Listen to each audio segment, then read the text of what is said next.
नमस्कार, अरुणाचल समाचार में आपका स्वागत है। मैं हूं रैनो में। आइए बुलेटिन में सबसे पहले देखते हैं मुख्य समाचार। लोकसभा चुनाव के पहले चरण के लिए नामांकन प्रक्रिया पूरी। अरुणाचल प्रदेश विधानसभा चुनाव और राज्य के 2 लोकसभा सीटों के लिए आज अंतिम दिन कई उम्मीदवारों ने भरा नामांकन।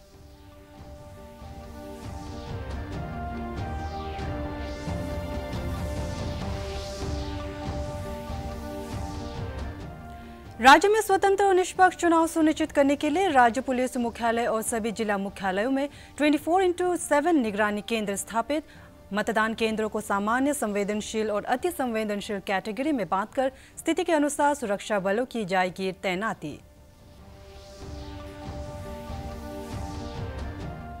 भारतीय वायुसेना में आज 4 हेवी लिफ्ट चिनूक हेलीकॉप्टर विधिवत शामिल। Air chief marshal BS Dhanoa ने कहा कि चिनूक में देश की आवश्यकताओं के अनुसार उपकरण लगे हैं, जिससे ये रात में भी सैन्य कार्रवाई करने में सक्षम।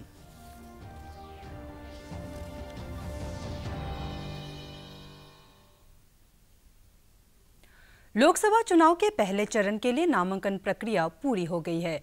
अरुणाचल प्रदेश विधानसभा चुनाव और राज्य के 2 लोकसभा सीटों के लिए आज अंतिम दिन कई उम्मीदवारों ने नामांकन पत्र दाखिल किया। बड़ी संख्या में समर्थकों के साथ उम्मीदवारों ने जिला निर्वाचन कार्यालयों में अपना पर्चा दाखिल किया। कल नामांकन पत्रों की जांच होगी और उम्मीदवार अपने नाम 28 मार्च तक वापस ले सकेंगे। राज्य में 11 अप्रैल को मतदान होगा। इस अवसर पर सुरक्षा के व्यापक प्रबंध किए गए थे।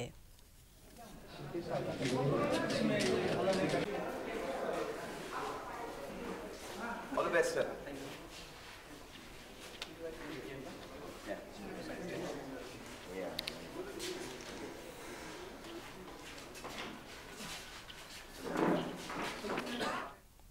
ईटानगर विधानसभा क्षेत्र के लिए आज नामांकन पत्र भरने के अंतिम दिन भाजपा के किपा बाबू, कांग्रेस के युमलम आचुंग, JDU के तेची कासो और JDS से तावा थॉमस ने पर्चा दाखिल किया। इस अवसर पर बड़ी संख्या में उनके समर्थक भी मौजूद थे।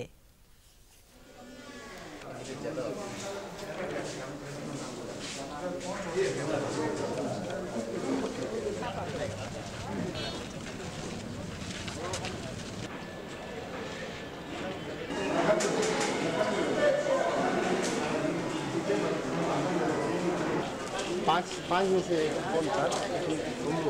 बस मेरा जीत है और ईटानगर का लॉ एंड ऑर्डर और ट्रैफिक जाम के ऊपर में मेरा सबसे ज़्यादा नज़र है अभी का दिन में। मैं डेवलपमेंट में जाऊंगा और जो खून खराबात और जो दंगा फसाद उसका खिलाफ में जाऊंगा। मेन मुद्दा है कि हर एक घर में हम जीत के पानी पिलाएगा, हर घर में पानी घुसेगा। उसका बाद यहाँ का जो है ट्विन कैपिटल का जो है हर एक आपका जो सेक्टर रोड जो है इसको हम जो है क्वालिटी रोड हम देगा और स्ट्रीट लाइट होगा। लोहित जिला मुख्यालय तेजू में आज अरुणाचल ईस्ट लोकसभा क्षेत्र और राज्य विधानसभा के उम्मीदवारों ने नामांकन दाखिल किया। अरुणाचल ईस्ट लोकसभा के लिए कांग्रेस के जेम्स लोवांगचा वांगलेट, PPA के मोंगोल योमसो और JDS के बंदे मिली ने नामांकन भरा। वहीं तेजू विधानसभा क्षेत्र के लिए भाजपा के मोहेश चाय, कांग्रेस के नोने ताइंग और कारिको खरीक ने निर्दलीय उम्मीदवार के रूप में नामांकन किया।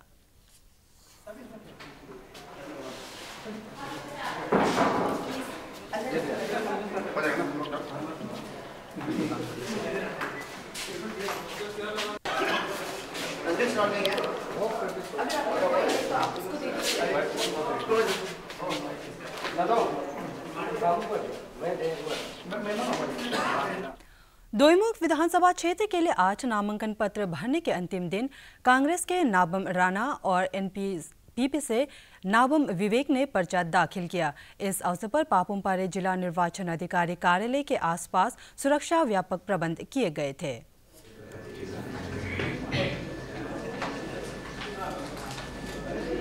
प्रदेश assembly do swear in the name of God that I will bear true faith and allegiance to the Constitution of India.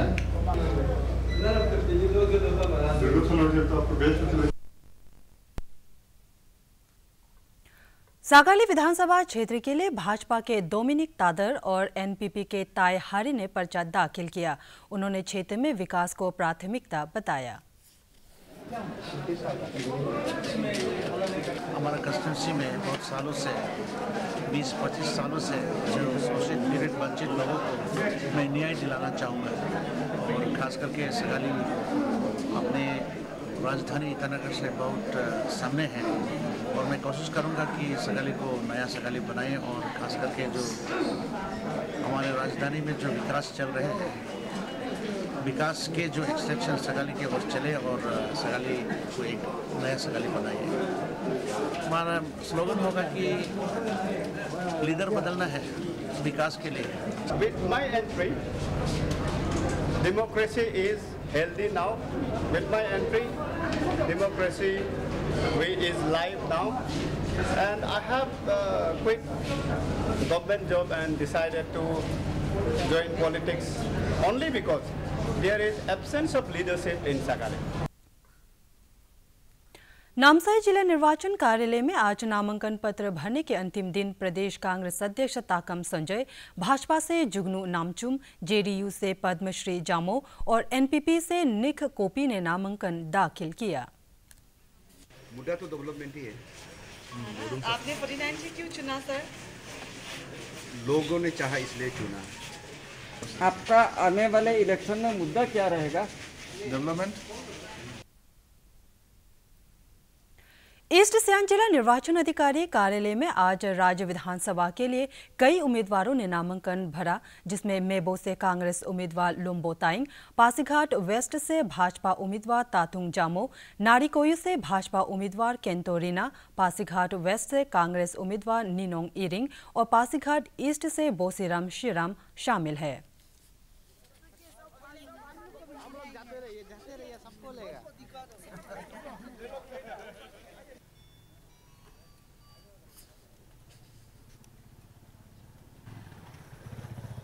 Main मुद्दा बस कांग्रेस मुक्त भारत और भी बीजेपी मुक्त अरुणाचल बना दूंगा। इलेक्शन मुद्दा तो हमारा ये है कि education sector 1 number, 2 number health sector. Teacher posting करेंगे, सब्जेक्ट वाइज सब्जेक्ट टीचर्स देंगे, टेक्स्ट बुक समय पर आएंगे और समय पर स्कूल खुलेंगे, फुल सेशन को टीचर पढ़ाएंगे। पासीघाट में बिजली नहीं है, पानी नहीं है, सड़कें सही नहीं है, शिक्षा विभाग सही नहीं है, तो नाना प्रकार के समस्या है। राज्य में स्वतंत्र और निष्पक्ष चुनाव सुनिश्चित करने के लिए वाहनों और यात्रियों की तलाशी ली जा रही है। प्रदेश में जगह जगह नाके स्थापित किए गए हैं और राज्य में प्रवेश करने वालों पर नजर रखी जा रही है। राज्य के आईजीपी सुनील गर्ग ने बताया कि राज्य के मतदान केंद्र को सामान्य, संवेदनशील और अति संवेदनशील कैटेगरी में बांटकर स्थिति के अनुसार सुरक्षा बलों की तैनाती की जा रही है। उन्होंने बताया कि राज्य पुलिस मुख्यालय और सभी जिला मुख्यालयों में 24/7 निगरानी केंद्र कार्यरत है। एमसीसी लागू किया है, उसके लिए उसके बाद से हमने मॉडल कोड ऑफ कंडक्ट को भी पूरा लागू करने का पूरा भरसक प्रयास किया है और हमारा कंट्रोल रूम हमने खोला है पुलिस हेडक्वार्टर में, राउंड द क्लॉक चलता है और सारे डिस्ट्रिक्ट एसपी ने भी अपना डिस्ट्रिक्ट कंट्रोल रूम खोल रखा है, वो भी 24/7 चलता है और जो हमारा यह कंट्रोल रूम है रात के टाइम भी गजेटेड ऑफिसर रहता है, डीवाईएसपी रैंक का एक ऑफिसर रात को भी रहता है, दिन में तो सारे हम लोग होते ही हैं। टोटल जो 2202 पोलिंग बूथ हैं उसमें से हमने आइडेंटिफाई करवाया है जो एक कुछ तो इलेक्शन कमीशन की गाइडलाइन के हिसाब से और कुछ हमारे अपने असेसमेंट के हिसाब से कि कहाँ पर प्रॉब्लम हो सकती हैं, तो अकॉर्डिंगली 3 कैटेगरी में बांटा गया है। उसमें नॉर्मल पुलिस पोलिंग बूथ हैं और कुछ वल्नरेबल है और कुछ उससे भी ज़्यादा क्रिटिकल है। तो इन तीनों कैटेगराइज करने के बाद में जो ज़्यादा क्रिटिकल है उस पर हमारा ज़्यादा फोकस रहेगा, उसमें हम कोशिश करेंगे कि ज़्यादा से ज़्यादा पुलिस फोर्स को डिप्लॉय करें जिससे कि वहाँ पर फेयर एंड स्मूथ इलेक्शन हो। उच्चतम न्यायालय ने आगामी आम और विधानसभा चुनाव के लिए निर्वाचन आयोग से प्रत्येक विधानसभा क्षेत्र में फिलहाल वीवीपैट सैंपल सर्वे की संख्या 1 से अधिक किए जाने के बारे में बृहस्पतिवार तक जवाब मांगा है।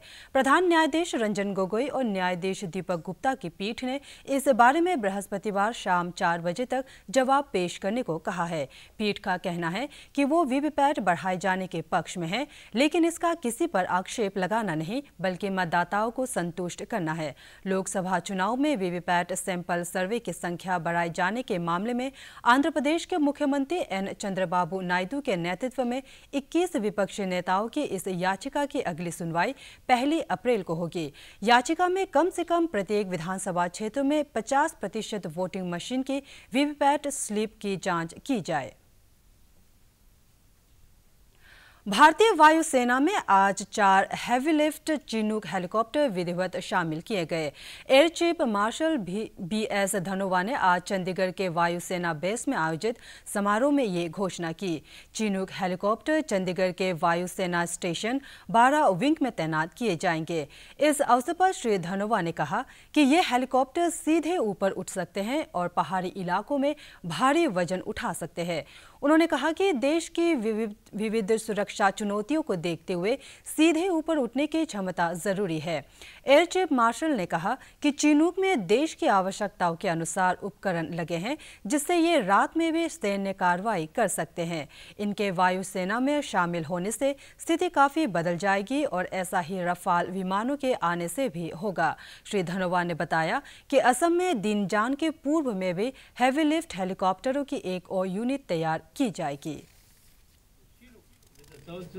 Ceiling or 20,000 feet will redefine heli lift not just in operations such as inter-valley troop transportation, transport of artillery guns and other heavy loads for the border road organization in the undersung role, but also in humanitarian assistance and disaster relief to far-flung crisis hit areas. The aircraft is all-weather capable and the state-of-art night vision goggles will permit all roles even by night. भारतीय reserve bank के governor Shaktikanta Das ने कहा है कि digital भुगतान को और लोकप्रिय बनाने तथा फिनिटेक के माध्यम से वित्तीय समावेश बढ़ाने के उद्देश्य से 5 सदस्यों की समिति नियुक्त की गई है। उन्होंने बताया कि रिजर्व बैंक ने समिति से 3 महीनों में सुझाव देने का अनुरोध किया है। श्री दास नई दिल्ली में नीति आयोग की ओर से आयोजित वित्तीय टेक्नोलॉजी कॉन्क्लेव फिनिटेक का उद्घाटन समारोह में बोल रहे थे।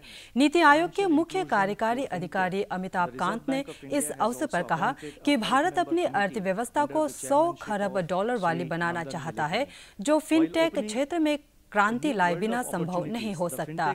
आर्थिक मामलों के विभाग के सचिव सुभाष चंद्र गर्ग ने कहा है कि इस समय लगभग हर खातादारी डिजिटल प्रणाली से जुड़ा है। सम्मेलन में विभिन्न क्षेत्रों के करीब 300 प्रतिनिधि भाग ले रहे हैं। Is indeed key to harnessing the full potential of these developments.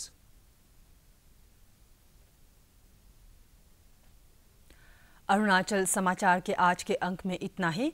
हम कल फिर हाजिर होंगे अरुणाचल और देश दुनिया की खबरों के साथ। आप देखते रहिए अरुण प्रभा। नमस्कार।